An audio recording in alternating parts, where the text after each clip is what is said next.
For days now, 30,000 birds had been flying. The road was not kind. The ones raised soft in warm gardens were the first to break, and one by one they came to the front of the flock and asked to go home. Last time it was the parrot. He could not leave his golden cage. If you are new, here is the whole story in one breath. Once, every bird in the world met to choose a king. Instead, they tore each other apart. Then a small, plain bird, the hoopoe, told them the truth. The king is real. He lives past the edge of the world, and the road to him will cost everything. 30,000 of them rose into the sky anyway. Now the road was thinning them out, and the next bird to step forward was the most beautiful creature any of them had ever seen. The peacock came forward slowly. It knew every eye was on it. That was the point. Then it opened its tail, and the whole grey field caught fire with colour. 100 shades, 1,000 tiny suns. For one moment, even the cold, tired birds forgot the road. The peacock let them look. It had been letting people look its entire life. "Look at me," the peacock said. It was not a brag. To him, it was a simple fact. I am the ornament of the world. Kings keep me in their gardens. Painters waste their whole lives trying to copy me. In autumn, when every other garden dies, mine is still beautiful, because I am standing in it. God did not give me these colors by mistake. He made me to be looked at. That is my purpose. Each creature is made for one thing. The bee for honey, the wasp for the sting, and me for this. So tell me honestly, why would a thing built to be admired throw itself onto a road that will rip out every feather I have? Send the plain birds. Send the grey ones. Let me go back to the garden where I belong. The hoopoe looked at the peacock for a long time. Then it said something that made all that colour seem to dim. You think your beauty is who you are. It is not. It is a coat, and you have spent your whole life polishing the coat. You never once looked at the body underneath. The peacock's tail gave a small shiver. Beauty is the easiest thing in the world, the hoopoe went on, gentle now. A flower has it for 5 days, then it rots. To be beautiful, you only have to exist.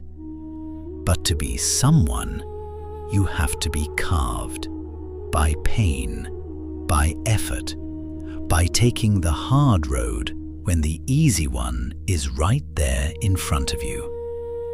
The finest creature alive is not the one everybody stares at. It is the one who can look past the surface of a thing, all the way down to what it actually means. You spent your life on the surface, and now the road asks you to go deeper, and you have nothing to go on. You are all coat. There is no one inside it. You are not afraid of the road, peacock. You are afraid of something worse. You are afraid that out there, where no one is watching, you might be no one at all. Let me tell you about a man I once saw. the hoopoe said. It was long ago in a crowded square on an ordinary day. There was a man who wanted, more than anything in the world, to be looked at. So he made himself into a show. He painted his face, he covered himself in bright colour and false gold.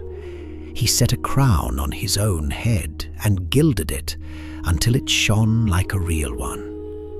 He hired a drummer to stand at his side, and he danced.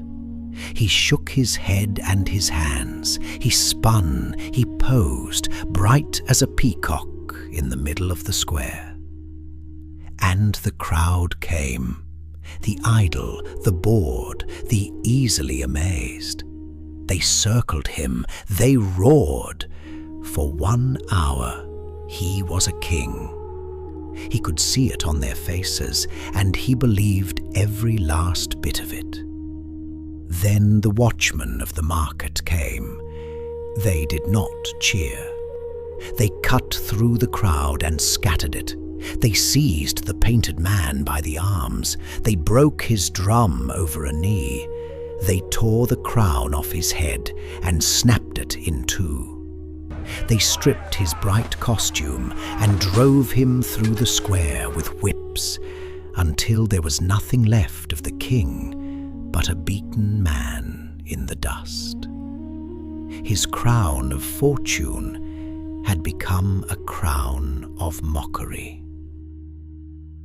That, the hoopoe said, turning back to the peacock, is what a life built on being looked at is worth. A borrowed crown, a painted face, and underneath, a man the crowd can strip bare in a single afternoon. The peacock folded its tail. For the first time it looked smaller than its colors. "Then what am I supposed to do?" it said quietly. "If not be beautiful?" "Be carved," the hoopoe said. "Let the road do it. Yes, it will take your feathers. Good. Feathers grow back, and they were never the point. What the road gives you instead is the one thing the garden never could. A self. Something under the coat. Someone who is still there when the lights go out and the crowd goes home, and there is no one left to look at you.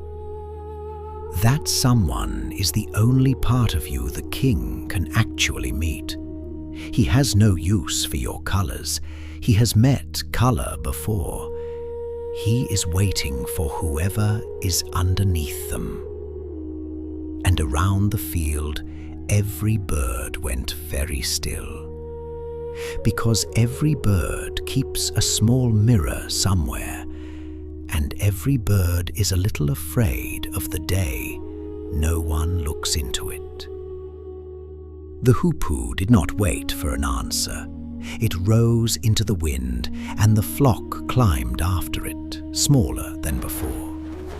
And down in the grey of that climbing crowd, one bird pressed its bright tail flat against its body so it would cut the wind better, and flew.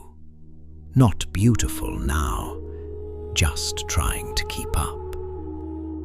The first valley was already waiting. It will not ask the peacock to be lovely.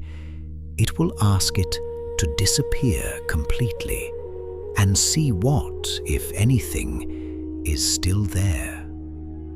That is where the road goes next.